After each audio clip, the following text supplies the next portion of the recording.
Nama saya Helmadiani Arahmi. Di sini saya akan menjawab pertanyaan dari forum 5 mata kuliah laporan akuntan.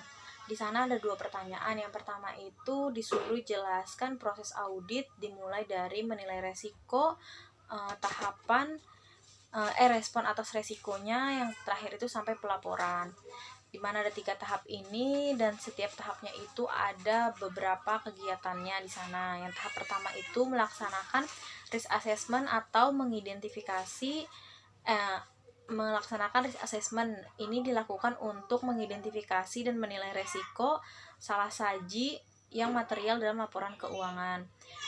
Dalam ini ada beberapa kegiatan. Yang pertama itu anggota audit harus terlibat aktif dalam merencanakan audit. Yang kedua itu pihak auditor tidak dapat mengabaikan pengalaman masa lalunya mengenai integritas dan kejujuran manajemen atau menekankan sikap skeptisme.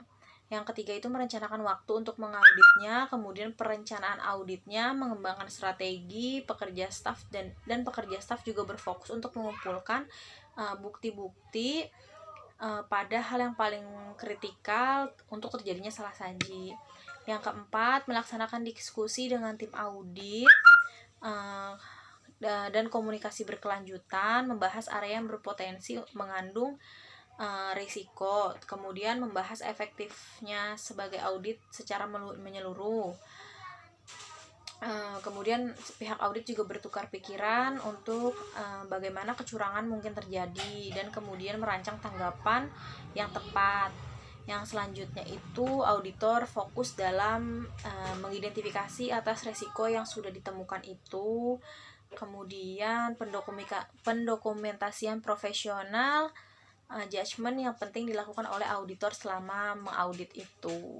Terus tahap kedua yaitu menilai resiko, yaitu seorang auditor harus menanggapi resiko yang telah diperoleh, di mana dalam tahap ini auditor melaksanakan beberapa kegiatan. Yang pertama itu ada menilai resiko bawaan dan resiko pengendalian pada tingkat laporan keuangan dan tingkat asersi. Terus pada tahap ini juga tanggapan auditor terhadap resiko yang dinilai untuk resiko salah saji tersebut berisi tanggapan menyeluruh atas yang diidentifikasi pada laporan keuangan.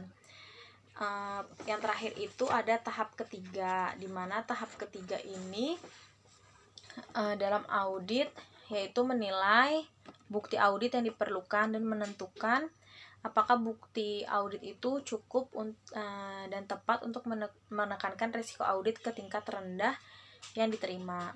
Nah, setelah ini jika kesimpulan tersebut sudah didapatkan, maka temuan audit harus dilaporkan ke pihak manajemen. Selain itu, audit juga harus membuat laporan-laporan atas temuannya yang buat diserahkan ke pihak manajemen. Jadi bukan sekedar omongan atau apa aja, tapi temuan-temuannya serta semuanya itu dibuat diserahkan ke pihak manajemen apa saja yang ditemukan.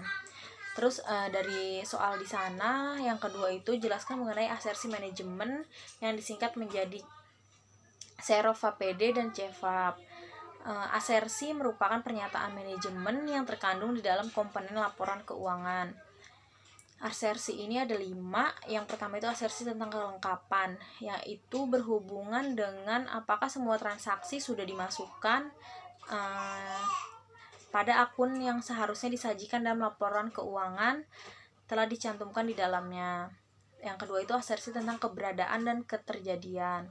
Hubungan ini dengan apakah aktiva atau uang entitas pada tanggal tertentu dan apakah transaksi yang dicatat telah terjadi selama periode tertentu. Jadi maksudnya tuh apakah transaksi yang terjadi tuh udah dicatat sesuai sama tanggalnya atau belum. Yang kemudian ketiga, asersi tentang hak dan kewajiban.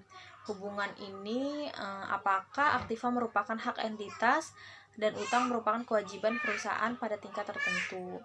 Yang keempat, asersi tentang penilaian atau alokasi. Berhubungan dengan apakah komponen-komponen aktiva, kewajiban, pendapatan, dan biaya sudah dicantumkan dalam laporan keuangan pada jumlah yang semestinya. Dan yang terakhir itu yang kelima, asersi tentang penyajian dan pengungkapan. berhubungan dengan apakah komponen-komponen tertentu laporan keuangan diklasifikasikan, dijelaskan dan diungkapkan semestinya. Itu jawaban-jawaban dari saya. Kurang lebihnya saya mohon maaf.